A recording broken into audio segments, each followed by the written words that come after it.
যোৰহাট চিকিৎসা মহাবিদ্যালয়ৰ চিকিৎসালয় আৰু জেএমচিএছৰ সন্মুখৰ উৰণ সেতু পৰিদৰ্শন কৰে মুখ্যমন্ত্ৰী ডক্টৰ হিমন্ত বিশ্ব শৰ্মাই 2025 বৰ্ষৰ ফেব্ৰুৱাৰী মাহৰ ভিতৰত সম্পূৰ্ণ হ'ব জেএমচিএছৰ সন্মুখৰ উৰণ সেতু যোৰহাটৰ বৰুৱা চাৰিআলিৰ পৰা ভোগদৈ দলঙলৈ নিৰ্মীয়মান উৰণ সেতু 2025ৰ ডিচেম্বৰ মাহৰ ভিতৰত সম্পূৰ্ণ হ'ব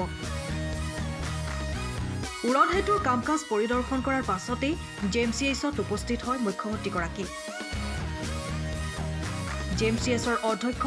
আৰু অধীক্ষক অধ্যাপকৰ লগতে যোৰহাট চিকিৎসা মহাবিদ্যালয়ৰ সেৱা আৰু সুবিধা আগবঢ়োৱাৰ সন্দৰ্ভত আলোচনাত মিলিত হয় মুখ্যমন্ত্ৰীগৰাকী ৰেলৱে অভাৰব্ৰিজৰ কাম খুব স্পীডতে চলি আছে যোৰহাট মেডিকেল কলেজৰ সন্মুখত যিখন আমাৰ ৰোড অভাৰব্ৰিজ আৰবি নিৰ্মাণ হৈ আছে এই নিৰ্মাণৰ আমি প্ৰায় শেষ পৰ্যায়ত আহি উপনীত হৈছোঁ মই আশা কৰোঁ যে ফেব্ৰুৱাৰী মাহৰ শেষৰ ফাললৈকে আমি এই আৰবিখনৰ নিৰ্মাণৰ কাম আমি শেষ কৰিব পাৰিম আৰু ভোগদৈৰ ওপৰত যিখন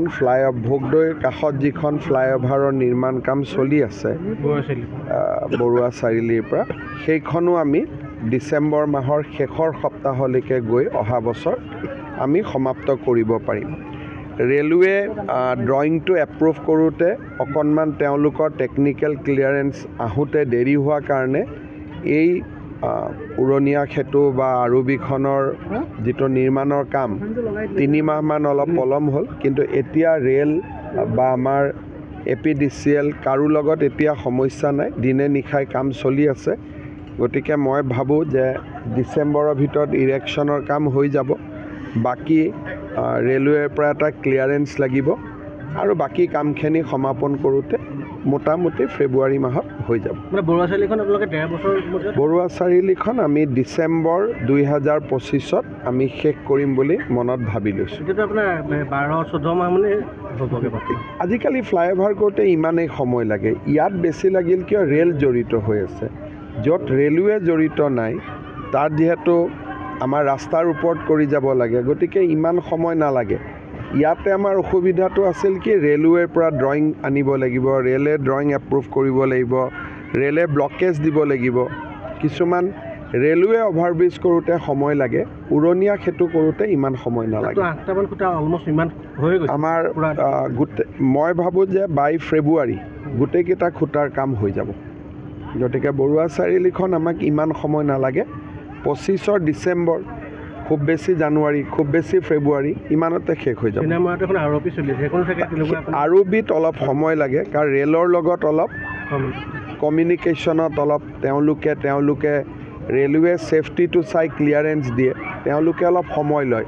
তথাপিতো এতিয়া আমাৰ ৰেলৰ লগত প্ৰত্যেক মাহতে বা 2 মাহত চিফ ছেক্ৰেটাৰী পৰ্যায়ত মিটিং হৈ থাকে গতিকে আগতকৈ স্মুথ হৈছে আৰু আগতকৈ ফাষ্ট হৈছে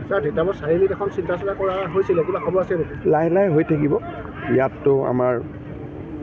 সংসদগৰাকীয়ে কৈছে বেছি ফ্লাইঅভাৰ হ'ব নালাগে বুলি সেইকাৰণে আমি চাই চিতি লাহে লাহে কৰি আছোঁ যেতিয়া হৈ যাব তেওঁক উদ্বোধনীত তেওঁ নাহিলে হ'ল আৰু ইমানেই কথা যোৰহাট মেডিকেল কলেজৰ সেৱা আৰু সুবিধা দুইটাৰ